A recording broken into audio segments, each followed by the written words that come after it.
Alright, so in this video I want to cover things that you shouldn't do with your ball python. If you're thinking about getting a ball python, or maybe you have one and you're wondering what I should and shouldn't do with my ball python, this is what I'm going to cover, what you definitely should not do. And some of these things are life and death for your snakes, so it's pretty critical. You know, I've seen a lot of really sad stories on the internet when I'm kind of reading through the forums about things that people do to their ball pythons that really can hurt your snake. And I would say number one, the thing you definitely don't want to do is buy a heat rock for your ball python. And let me tell you, this is probably the number one thing that does some serious damage to ball pythons. A heat rock is designed for lizards. It's not designed for ball pythons. And if you put a heat rock in with your snake, what the snake does is it's drawn to the heat and it'll sit on the heat rock. And what will actually happen is it'll burn the belly of the snake, and it'll get to the point where all the belly is red and the scales will start falling off. It is a really sad thing, and a lot of people are really kind of traumatized by putting their ball python in an enclosure with a heat rock. And I've seen it time and time again, and I still read forums now, and it's like, hey, in my ball python, the belly scales are falling off, what's going on? And then I start asking, hey, do you have a heat rock in there? And sure enough, they have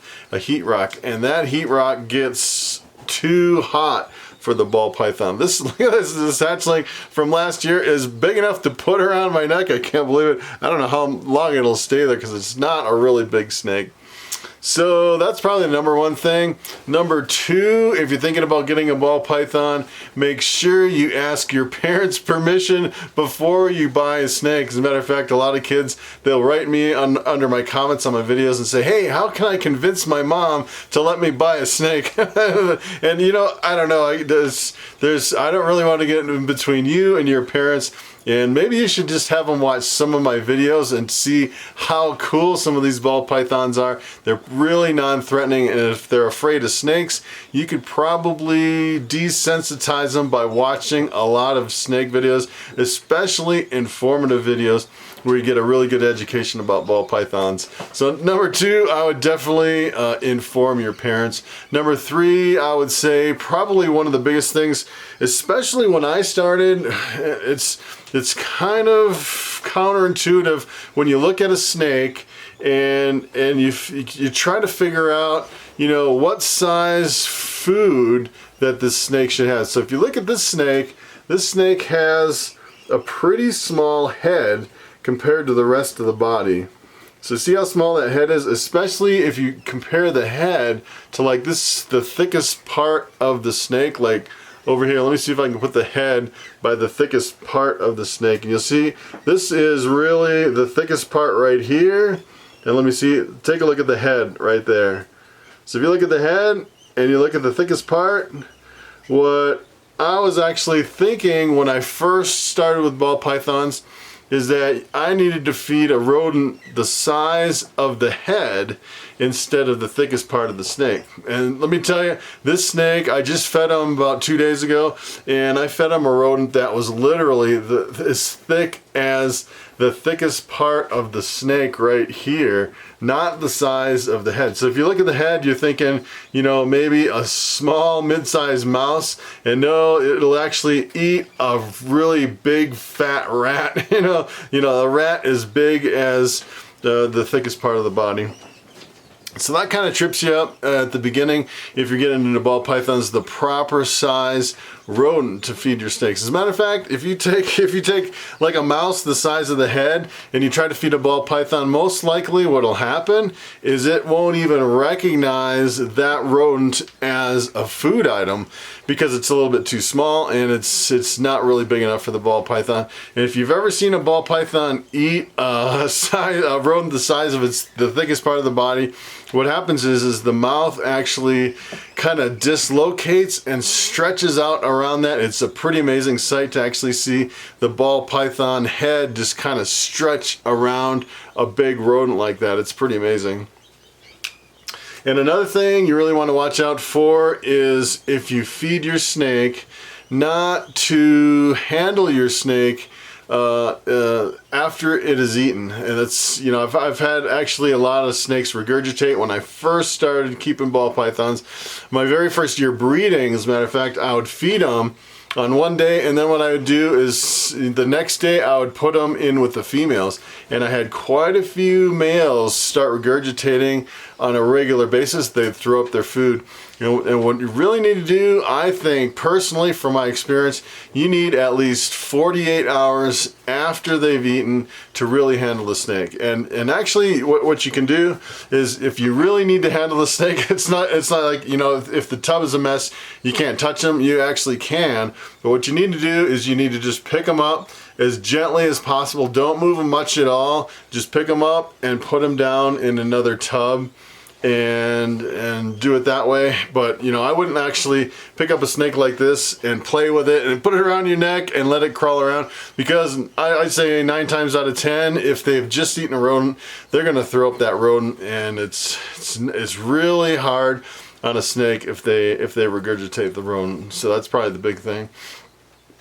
And another thing that I really see, as far as probably one of the biggest mistakes that a lot of ball python owners, especially new ones, they don't have enough humidity in the tub when the snake is about to shed, or they have too much humidity full time in the tub. So you really shouldn't have so much humidity to where it's, you know, just kind of dripping off the top. It shouldn't really be like a terrarium, like a little rainforest in there. That, in my opinion, is too humid. As a matter of fact, there's a lot of people that are really pretty much adamant that ball pythons need a lower humidity until they get ready to go into the shed. And they're really from kind of a desert climate, as a matter of fact. And then during the daytime, you know, when the sun's really hot and it's 110 degrees out in West Africa, they go into the rodent burrows. They go under the termite mounds to escape the heat, and it's warm, and it's actually humid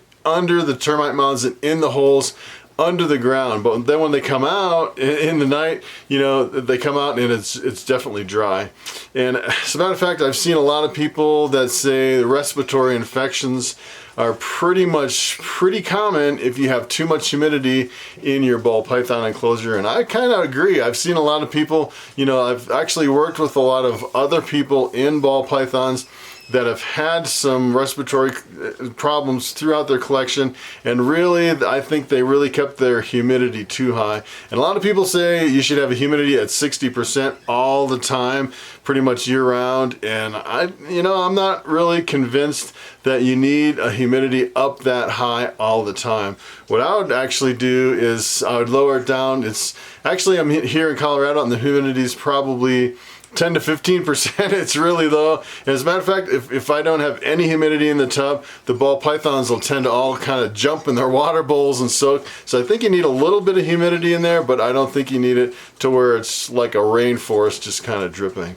And that's one of the reasons I really use the coconut husk substrate, is because really what it does is, if you have a pretty thick layer, it keeps a lot of the moisture underneath, and it keeps the top really dry. So you have kind of a slow release of that humidity into the tub.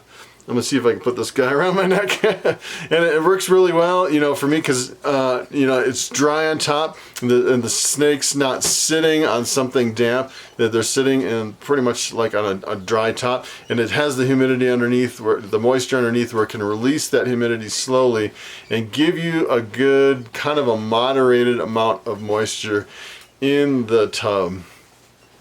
So that's pretty much the main things that I've seen. And you know, there's a lot of different things. You know, people they talk about, you know, feeding in a separate tub versus the main tub. I don't think there's really a whole lot of difference there. The only thing is feeding in like a separate feeding tub.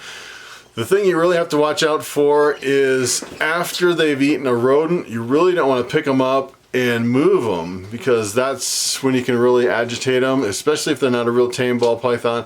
You try to put them back in the main tub, and a lot of times that can trigger a regurgitation.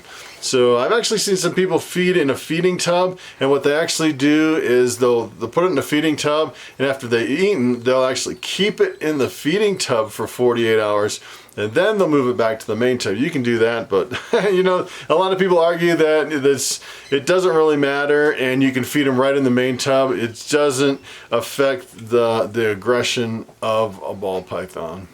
So that's pretty much the main things, the rundown. I'd say probably the one other thing that I would kind of throw out there is, you know, ball pythons can go a really long time without food, but they can't go that long without water. You definitely want water all the time. As a matter of fact, I had a hatchling run out of water on my very first year, and I thought, oh yeah, these ball python hatchlings are tough. And I had one die, and I think it was because I didn't have water in there. And I was kind of shocked. I thought they were tougher than they actually are. They can go a long time without food, but let me tell you, especially hatchlings, I wouldn't let them go more than, you know, a day or two without water. If you go for a week without water, I think it could seriously compromise the health of your snake. So that's kind of what I'm doing all the times. I'm going through my racks and making sure, you know, if, you know, for me on a large scale like this where I have hundreds of snakes, if I lose one, it brings it to my attention. I'm like, hey, what did I do wrong? And I'm pretty sure it was that one time when I had a hatchling run out of water and it passed away. And now I am like a hawk on the water all the time, making sure all my snakes always have water. They can go, you know, a full-size adult ball python can go up to 2 years without food, but you definitely don't want them to run out of water. As a matter of fact, there's another thing that I would say is you really don't want to worrying about your snakes. A lot of people, they're kind of worried about this and that and the other thing, and I'd say it's probably one of the biggest things I've seen ball python owners, especially new owners. I actually had a few comments this week that said, my ball python keeps eating and eating and eating and nothing's coming out. He's not going to the bathroom. And let me tell you, it'll eventually come out. I've never seen, you know, a snake, you know, explode from not passing anything. And some people, they're marking and recording every time they go to the bathroom, every time they shed and all that. And I don't really think it's that real. You know, you really don't have to worry about it. As a matter of fact, I don't track any of that stuff, and I don't think you really have to monitor all that.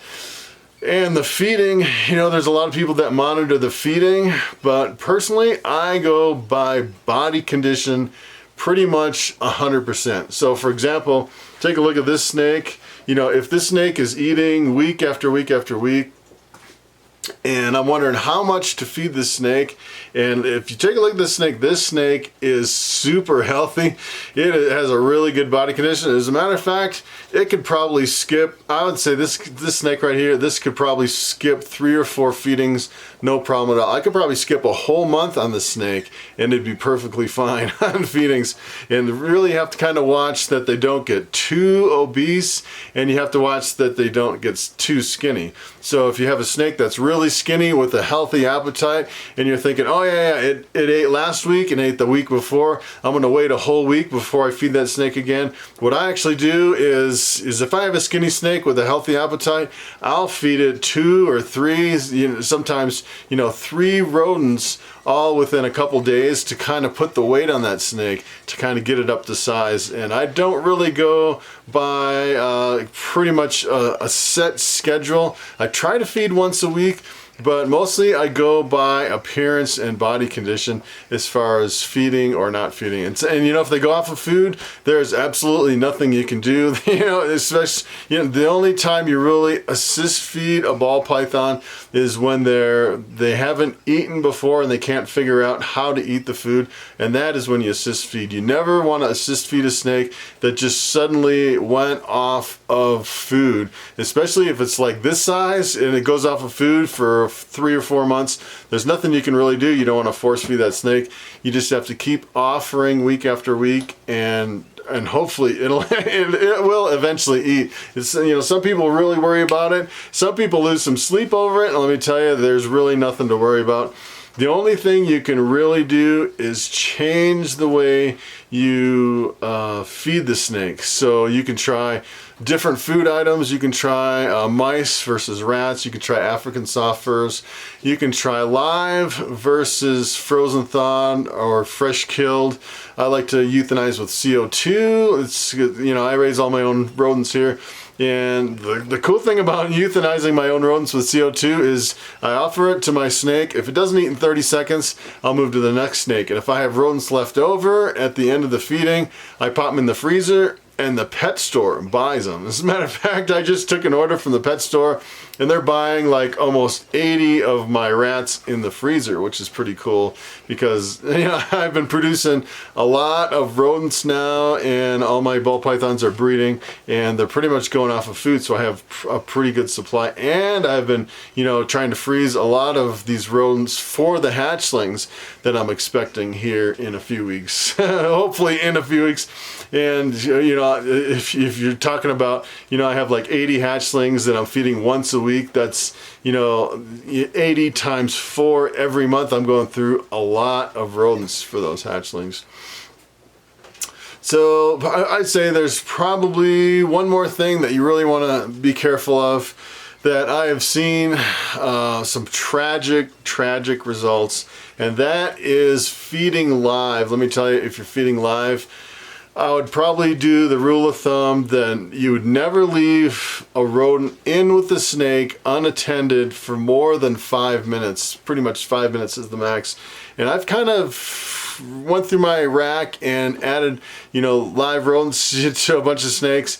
And I used to feed quite a few live rodents, and I'll still do it now and then, but I prefer, you know, like a fresh kill or a frozen thawed.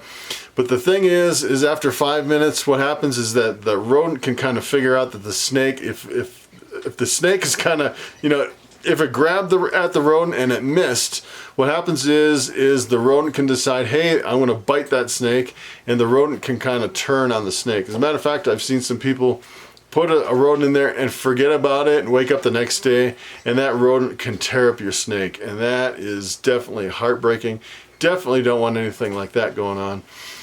And the other thing about feeding live that I would caution you is if you're feeding a live rodent to any kind of a snake, what I would do is I would use a slightly smaller rodent that the snake can easily overpower. So for example, if I'm feeding like a fresh kill or frozen thawed, that you could feed up to the size of the thickest part of the snake. Let me tell you, if I'm feeding live, I don't want to use a rodent that big because it's going to be kind of a battle between the snake and the rodent, and you want the snake to win. You don't want the rodent to win. You know, you're trying to feed your snake.